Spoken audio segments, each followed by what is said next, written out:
Hello everyone, welcome to Saroj Mishra YouTube channel. में YouTube channel पर आप सभी का बहुत बहुत स्वागत है। DSSB शिक्षक भर्ती 2023 अब डिटेल्ड एडवर्टीजमेंट भी जारी हो गए हैं, विस्तृत विज्ञापन भी जारी हो गए हैं। तो भले आपका इसमें सब्जेक्ट है या नहीं है, हालांकि अभी तक आप सभी को पता चल चुका होगा कि कौन कौन सी वैकेंसीज के लिए फिलहाल एडवर्टीजमेंट जारी हुई है।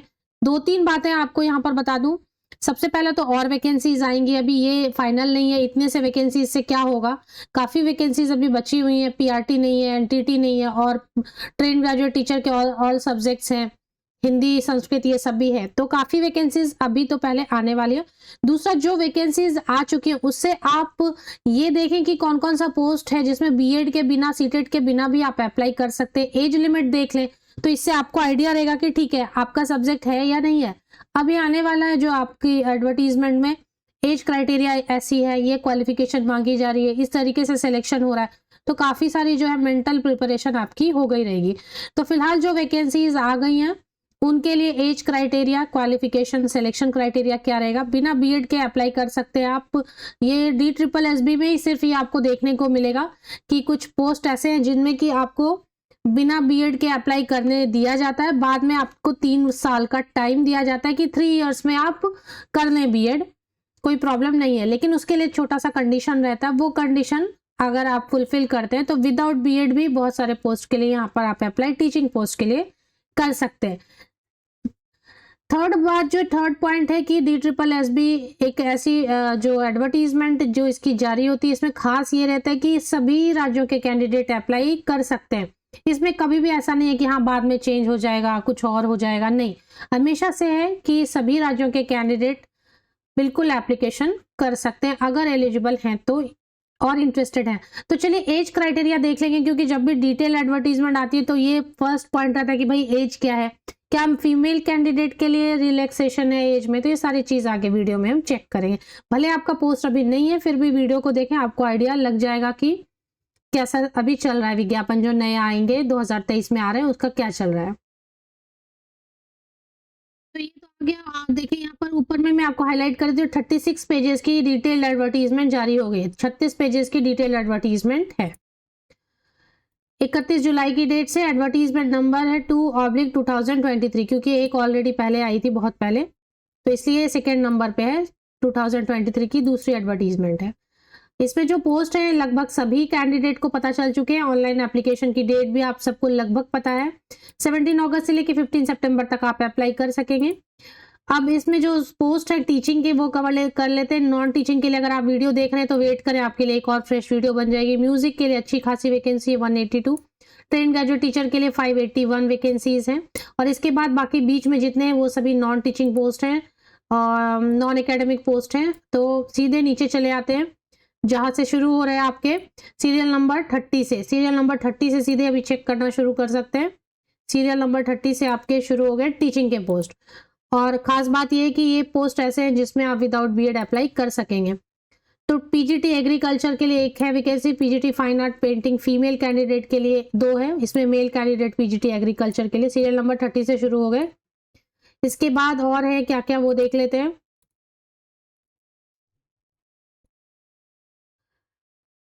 पीजीटी ग्राफिक मेल के लिए, PGT Sanskrit male, PGT Sanskrit female, EVGC ये काउंसलर की वैकेंसीज रहती है मेल एंड फीमेल की। जैसे 138 ये काउंसलर की है और इसमें 50 है। इसके अलावा और भी वैकेंसीज हैं तो वो देख लेते हैं। काउंसलर के स्कूल में ही रहेंगे। पीजीटी में इंग्लिश मेल की वैकेंसीज है, पीजीटी फीमेल की वैकेंसीज है। ट्रेन ग्रेजुएट टीचर 6 वैकेंसीज है कंप्यूटर साइंस की। तो इतनी वैकेंसी टीचिंग के अभी आए जिसमें पीआरटी नहीं है टीजीटी के। अब देख लेते हैं कि पीजीटी के लिए क्या एज क्राइटेरिया, फिर क्योंकि पीजीटी के ही ज़्यादा है इसमें, और एज क्राइटेरिया क्या, महिलाओं को छूट है क्या नहीं है। और इसमें क्वालिफिकेशन की बात करें तो जो पोस्ट ग्रेजुएट टीचर है पोस्ट, उसके लिए बहुत अच्छी खबर है, वो आप खुद देखेंगे। अभी मैं स्क्रॉल डाउन कर देती हूँ वीडियो को, नीचे स्टैटिस्टिकल असिस्टेंट हम पहुंच चुके हैं। इसके बाद ही ये लगभग शुरू हो रहे हैं। पीजीटी एग्रीकल्चर से ही शुरू करें अगर आप तो ये भी देख सकते हैं, नहीं तो कोई और भी आप देख सकते हैं। पीजीटी एग्रीकल्चर, तो चलिए यहाँ से समझते हैं। पीजीटी एग्रीकल्चर से ही अगर समझना शुरू करते हैं, फिर पीजीटी इंग्लिश का भी देख लेंगे। तो इसमें देखें क्या पूछा जा रहा है कि मास्टर डिग्री होना चाहिए। सबसे पहली चीज परसेंटेज का कोई प्रॉब्लम नहीं है, पोस्ट ग्रेजुएट होना चाहिए रिलेटेड सब्जेक्ट में। डिग्री या डिप्लोमा भी चलेगा। तो ये दूसरी अच्छी खबर ये है कि डिग्री या बीएड या बीटी वाले अप्लाई कर सकते हैं। इसके बाद डिग्री डिप्लोमा दोनों अप्लाई कर सकते हैं। इसके बाद एक और चीज कही गई है, ये बहुत ही इंपॉर्टेंट है कि ये सीरियल नंबर 2 में जो लिखा है कि बीएड या बीटीसी, इसको भी रिलैक्स करेंगे। इसके बिना भी आप अप्लाई कर सकते हैं पोस्ट ग्रेजुएट टीचर पोस्ट के लिए। कब? 2 कंडीशन दिए हैं कि अगर आपने first division, higher secondary, degree and post graduate सभी में आपने फर्स्ट क्लास है, थ्रू आउट फर्स्ट क्लास है, मतलब 12th, graduation and post graduation throughout first class है, तो आप सिर्फ मास्टर डिग्री के साथ अप्लाई कर लें। और ज्वाइनिंग अगर आप एग्जाम पास कर जाते हैं, ज्वाइनिंग मिल जाती है, तो ज्वाइनिंग से 3 साल के अंदर में आपको बीएड या बीटी क्वालिफिकेशन लेना होगा। 3 साल काफी होता है। अगर जॉब लग जाएगी तो लीव लेके, स्टडी लीव लेके आप बीएड कर लें या बीटी कर लें। तो पोस्ट ग्रेजुएट टीचर में आप बिना इसके भी अप्लाई कर सकते हैं। और जो कैंडिडेट पीएचडी हैं उनके लिए भी अच्छी खबर है, वो भी अप्लाई कर सकते हैं मास्टर डिग्री विद पीएचडी। किसी भी ईयर आपने पीएचडी किया है, कोई प्रॉब्लम नहीं है, तो मास्टर डिग्री विद पीएचडी वाले भी अप्लाई कर सकते हैं। ग्रेजुएट की बीएड की जरूरत नहीं है, बीटी की जरूरत नहीं है, बीटी वाले भी अप्लाई कर सकते हैं। और अगर आप थ्रू आउट फर्स्ट क्लास है तो सिर्फ master basis, master degree post graduation basis पर भी अप्लाई कर सकते हैं। किसी भी दूसरी चीज की जरूरत नहीं है। 3 साल के अंदर में आपको सिर्फ पास करना होगा बीएड एग्जाम या बीटी, तो वो ठीक है। एज क्राइटेरिया देख लेते हैं। पोस्ट ग्रेजुएट टीचर के लिए जो एज क्राइटेरिया है, सैलरी है, एज क्राइटेरिया है 36 ईयर्स। पोस्ट ग्रेजुएट टीचर के लिए 36 ईयर है ऊपरी आयु सीमा। और इसमें जो है कैटेगरी के कैंडिडेट को, रिजर्वेशन वाले कैंडिडेट को ऊपरी आयु सीमा, अपर एज लिमिट में छूट दी जाएगी। सैलरी 65,000 से कम तो बिल्कुल नहीं होने वाली है। और ये जो डिजायरेबल में लिखा रहता है ये जरूरी नहीं है, इसके बिना भी आप अप्लाई कर सकते हैं। 3 साल का एक्सपीरियंस है तो ठीक है, प्रेफरेंस देंगे, नहीं तो कोई बात नहीं है। तो ऊपरी आयु सीमा 36 साल। मास्टर डिग्री के बेसिस पर भी आप अप्लाई कर सकते हैं अगर थ्रू आउट फर्स्ट क्लास है तो, बिना बीएड के, बिना बीटी के, या फिर पीएचडी है तब भी अप्लाई कर सकते हैं। 3 साल के अंदर अंदर आपको, अगर आप थ्रू आउट फर्स्ट क्लास हैं तो 3 साल के अंदर अंदर आपको बीएड कर लेना होगा। अब एक और सब्जेक्ट देख लेते हैं जिससे आपको ऐसा ना लगे कि भाई एक ही सब्जेक्ट के लिए होगा या ऐसा, तो ऐसा नहीं है। चलिए आए संस्कृत वाले में एज की भी बात करेंगे कि फीमेल के लिए है कि नहीं एज में रिलैक्सेशन। अब पीजीटी संस्कृत फीमेल में, तो इसमें भी सेम मांगा गया है। मास्टर डिग्री संस्कृत में है, अगर आप डिग्री या डिप्लोमा किया हुआ है, मतलब बीएड या बीटी किया हुआ है आपने, तब भी आप अप्लाई कर सकते हैं। नीचे क्या लिखा है कि बीएड वाले कंडीशन या बीटी वाले कंडीशन को रिलैक्स कर सकते हैं, इसके बिना भी आप अप्लाई कर सकते हैं यदि पीएचडी है तो, या फिर through out of first class है 12th, graduation and post graduation में, तब भी आप बिना विदाउट बीएड बीटी अप्लाई कर सकेंगे। 3 साल के अंदर आपको एग्जाम पास। तो ये post graduate teacher all subject के लिए ऐसा ही है। कंप्यूटर साइंस के लिए हो सकता है थोड़ा अलग हो, तो वो भी देख लेंगे।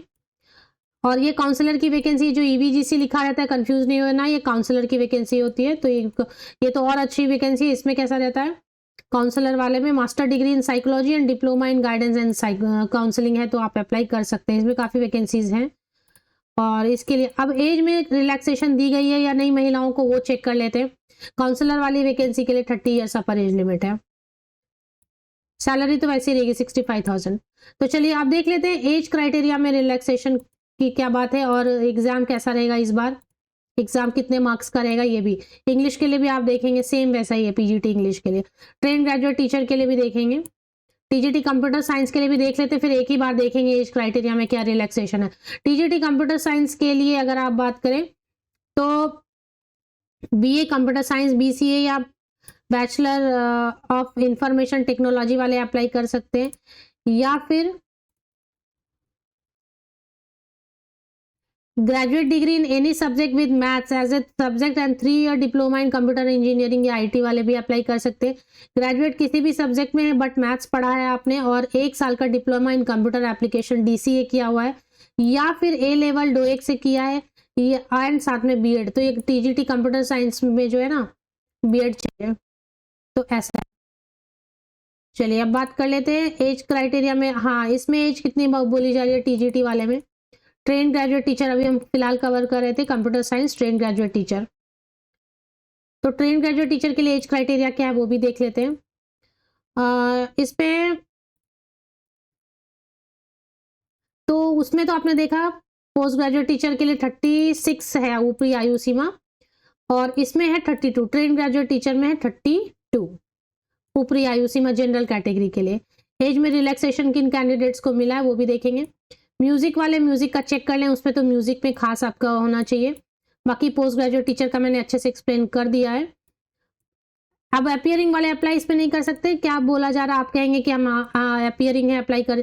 15 सितंबर तक जिनकी कंप्लीट हो जा रही है क्वालिफिकेशन एज एक्सपीरियंस, तो वही अप्लाई करें। एक्सपीरियंस मैंडेटरी नहीं है टीचर पोस्ट के लिए, है तो ठीक है, नहीं तो कोई बात नहीं। अभी चलते हैं सीधे एज में रिलैक्सेशन की बात कर लेते हैं। एग्जाम्स की फिर बाद में देखेंगे, पहले एज में रिलैक्सेशन कितनी दी जा रही है वो देख लेते हैं। एज में रिलैक्सेशन SC ST कैंडिडेट्स के लिए group B and group C के लिए 5 इयर्स की ऊपरी आयु सीमा में छूट दी जा रही है। OBC कैंडिडेट्स के लिए 3 इयर्स की। अब यहाँ पर देखेंगे PWD कैंडिडेट के लिए 10 इयर्स की मिनिमम जनरल कैटेगरी के लिए। अब अगर आप आगे चेक करेंगे कि क्या फीमेल महिलाओं सभी महिलाओं को भी दिया जा रहा है, तो यहाँ पर लिस्ट में कहीं भी आपको ऐसा नहीं मिलेगा कि सभी महिलाओं को छूट दिया जा रहा है। महिलाओं में उन फीमेल्स को दी जा रही है छूट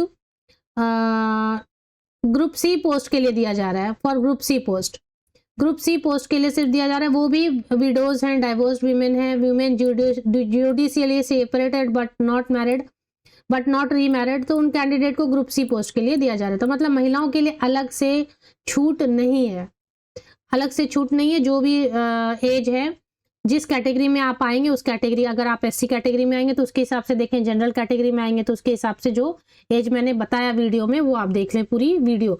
एग्जाम कैसे रहेगा, 1 ईयर एग्जाम रहेगा, एक ही एग्जाम रहता है, वो तो पहले जैसे रहता था वैसे ही 1 ईयर ही है एग्जाम। एज में रिलैक्सेशन के लिए पेज नंबर इसको देख सकते हैं 25 को। एग्जाम के लिए क्या बोल रहे हैं,